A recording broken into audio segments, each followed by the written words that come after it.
1111 शंखनाद, 9 हल्दी कुंड, नेपाल की 16 पवित्र नदियों का जल, 20 लाख दिए, कंबोडिया से हल्दी, थाईलैंड से मिट्टी, 7,000 से ज़्यादा मेहमान, पूरे देश से महान विद्वान और प्रधानमंत्री नरेंद्र मोदी की उपस्थिति में भगवान श्री राम लला का प्राण प्रतिष्ठा हो चुका है। इसी के साथ 491 सालों के संघर्ष, 1000 लोगों के बलिदान, लाखों लोगों की तपस्या और सत्य की लड़ाई में आखिरकार जीत मिल चुकी है। तो कैसे हुई प्रभु श्री राम की प्राण प्रतिष्ठा और इसके पहले 7 दिन तक कौन कौन सी विधियाँ करवाई गई और प्राण प्रतिष्ठा के दौरान अयोध्या में हुई कौन सी चमत्कार, जिसके बारे में सुनकर पूरी दुनिया है हैरान, जानेंगे इस वीडियो में। लेकिन उससे पहले सभी सनातन धर्मी भव्य राम मंदिर की खुशी में वीडियो को लाइक करके कमेंट में जय श्री राम जरूर लिखें। प्राण प्रतिष्ठा में प्राण का अर्थ होता है जीवन, जबकि प्रतिष्ठा का अर्थ होता है स्थापना या देवताओं को प्रतिमा में जीवन स्थापित करना। ऐसे में प्राण प्रतिष्ठा का अर्थ होता है प्राण शक्ति की स्थापना। दोस्तों, प्राण प्रतिष्ठा के विधि विभिन्न पुराणों जैसे मत्स्य पुराण, वामन पुराण, नारद पुराण आदि में लिखे हुए हैं, जिसका पालन करते हुए पहले मंदिर में 9 ग्रह शांति हवन किया गया, फिर पूरे ग्रह को सरयू नदी के पवित्र जल से धोया गया, जिसके बाद 18 से 21 जनवरी तक अधिवास नाम से की जाने वाली महत्वपूर्ण विधि को निभाया गया। दरअसल हमारे वेदों में ये कहा गया है, अधिवास वह प्रक्रिया होती है जिसमें मूर्ति को विभिन्न सामग्रियों में डुबाया जाता है, जिसके तहत एक रात मूर्ति को पानी में रखा जाता है जिसे जलादिवास कहते हैं, फिर इसे अनाज में डुबाया जाता है जिसे धन्य दिवास कहते हैं। इसी तरह से 18 और 19 तारीख के दिन रामलला के मूर्ति का जलादिवास, धन्य दिवास, गंधा दिवास और औषधि दिवास, तृतीय दिवास के साथ केसरा दिवास करवाया गया। फिर 20 जनवरी को शर्करा दिवास, फला दिवास और पुष्पा दिवास करवाया गया। राम मंदिर में प्राण प्रतिष्ठा के एक दिन पहले 21 जनवरी मध्य दिवास, सरिया दिवास करवाया गया। आपको बता दें कि आदिवास इसलिए जरूरी है कि मूर्ति निर्माण के क्रम में जब किसी मूर्ति पर शिल्पकार के औजारों से चोट लगती है तब वो अधिवास के दौरान ठीक हो जाती है, जिसके बाद प्राण प्रतिष्ठा के ठीक पहले स्नान करवाया जाता है, जिसमें पंचामृत, सुगंधित फूल व पत्तियों के रस, गाय के सींगों पर डाला गया पानी और गन्ने का रस जैसे 108 प्रकार के सामग्रियों से प्रभु का स्नान अभिषेक करवाया जाता है। इसमें नेपाल से भेजे गए 16 पवित्र नदियों के पानी का भी इस्तेमाल किया गया था। दूसरी तरफ अनुष्ठान के तहत अयोध्या में 1008 हवन कुंड में लगातार यज्ञ चल रहा था। इसमें 1008 पुरोहित और 5000 से ज्यादा यजमान प्राण प्रतिष्ठा से पहले हवन व पूजन कर रहे थे।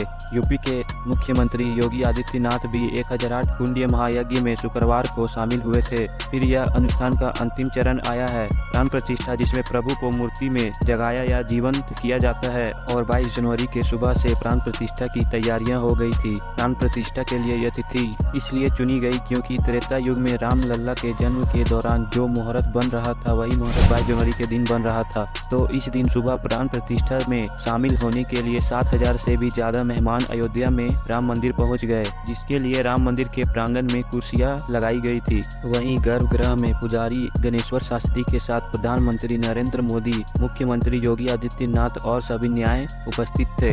उनकी मौजूदगी में प्रतिमा को जगाने के लिए सबसे पहले मंत्रों का जाप शुरू किया गया, जिसमें विभिन्न देवताओं को आकर मूर्ति के विभिन्न हिस्सों को चेतन करने के लिए आवाहन किया गया, जैसे कि सूर्य देवता से आंखें, वायु देवता से कान, चंद्र देवता से मन को जगाने के लिए प्रार्थना की गई। फिर अंतिम चरण में 5 वर्षीय रामलला की मूर्ति को खोला गया, जिसे पट खोलना भी कहा जाता है। इस प्रक्रिया में रामलला की आंखों को चारों ओर सोने की सुई से कुछ हद तक काजल की तरह अंजन लगाया गया। ये प्रक्रिया मूर्ति के पीछे खड़े होकर की जाती है, क्योंकि ऐसा माना जाता है भगवान के आंखों का तेज काफी ज्यादा होता है, इसलिए सामने खड़े व्यक्ति को नुकसान भी हो सकता है।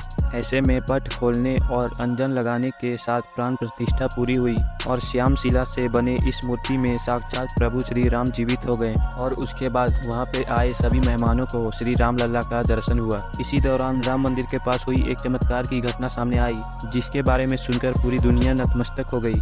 दरअसल वहां मौजूद श्रद्धालुओं के मुताबिक 22 जनवरी सुबह 12:20 पर प्राण प्रतिष्ठा की विधि शुरू हुई, तभी एक बंदर अचानक से मंदिर प्रांगण में पहुंच गया था।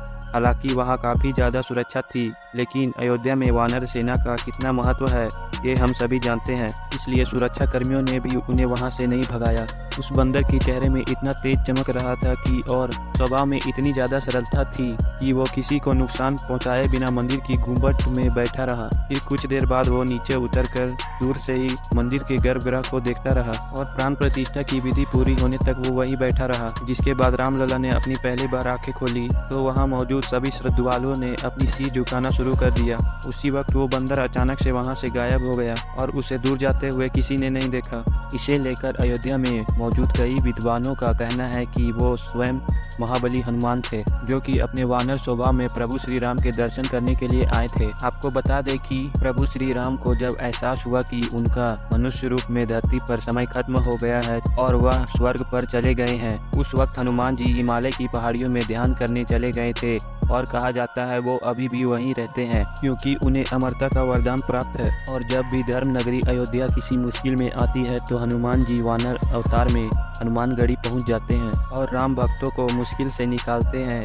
जैसे कि 1986 में जब फैजाबाद की कोर्ट में जज कृष्ण मोहन पांडे राम मंदिर का ताला खुलवाने की अर्जी पर फैसला सुनाने वाले थे, तभी उन्होंने वानर अवतार में साक्षात श्री हनुमान जी को देखा था। जिसके बाद 1998 में जब आतंकवादियों ने हनुमानगढ़ी मंदिर में बम लगाया था, तभी एक वानर ने ही उसके बम के तार को काट कर बचाया था और वो भी बम ब्लास्ट होने के 3 सेकंड पहले ही तार काट दिया था। जिसके बाद वह मंदिर के गुंबद में जाकर बैठ गया था और उस वक्त वहाँ मौजूद इंस्पेक्टर अविनाश मिश्रा और उनकी टीम ने साक्षात वानर रूप में हनुमान जी की मौजूदगी को महसूस किया था और उनके आगे सर भी झुकाया था। आपको बता दें कि मंदिर की प्राण प्रतिष्ठा में भी मंदिर के पास वानर रूप में हनुमान जी को देखा गया था। तो दोस्तों, भारत के इतिहास में इस भव्य समारोह यानी राम मंदिर के उद्घाटन में शामिल होकर आपको कैसा लगा कमेंट बॉक्स में जरूर बताइए और वीडियो अच्छा लगा हो तो वीडियो को लाइक शेयर सब्सक्राइब जरूर करें।